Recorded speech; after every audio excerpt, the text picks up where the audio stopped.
आइ हम जितिया पाबनि करै छलहुँ हेँ। ई कथा हमर सबके बुढ़िया दाइ कहै छलखिन हेँ। ई कथा अहाँ सबके किताबमे नहि भेटत। जहन भादव महीना छला, अष्टमी तिथि छला, सब आदमी सब व्रत रखने छलथि हेँ, ई जितिया व्रत वाला।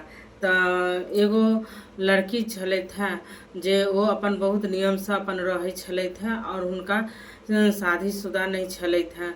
तऽ हुनकर बाबूजी जहन छलखिन हेँ तहन ओ सब किछु अपन नियमसँ घर दुआरि साफ सुथरा कऽ कऽ राखै छलथि हेँ। जहन हुनकर बाबूजी खत्म भऽ गेलखिन तखन ओ अपन एकटा दासी राखऽ लगलखिन। तऽ सब चीज सब ओसब नियम निष्ठासँ ओनाहे रहऽ लगलखिन जेना रहऽके चाही।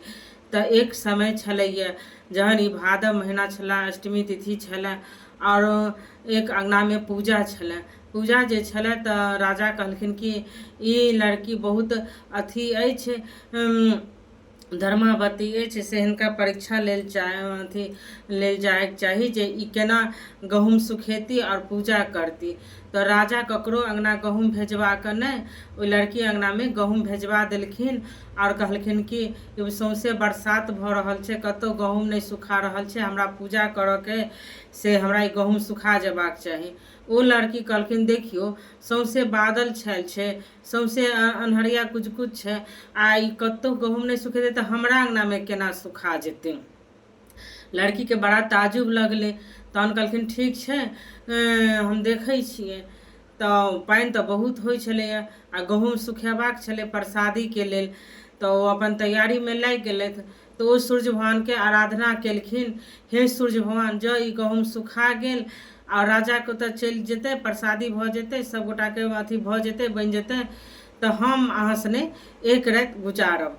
तऽ सूर्य भगवान कहलखिन कि ई लड़की झूठ नहि बाजत तऽ सच्चे बाजत, झूठ फूस नहि बाजत। एही प्रकारसँ तहन ओ अपन हुनके छत भरि जोगरक रौद भेलै आ गहूँम सुखा गेलै, पानि नहि पड़लै आ गहूँम चलि गेलै राजा ओतऽ आ पिसा कऽ प्रसादी बनलै आ सब किछुके अपन सब हाथे हाथे प्रसादी लै जाइ गेल। तखन ई लड़कीके भेलै जहाँ जय मिथिला। अहाँ सबके आगूके कथा हमरा चैनल पर भेट जायत। तो लड़की अपन घरसँ निकलि कऽ दोसर ओतऽ चलि जाइ छलै।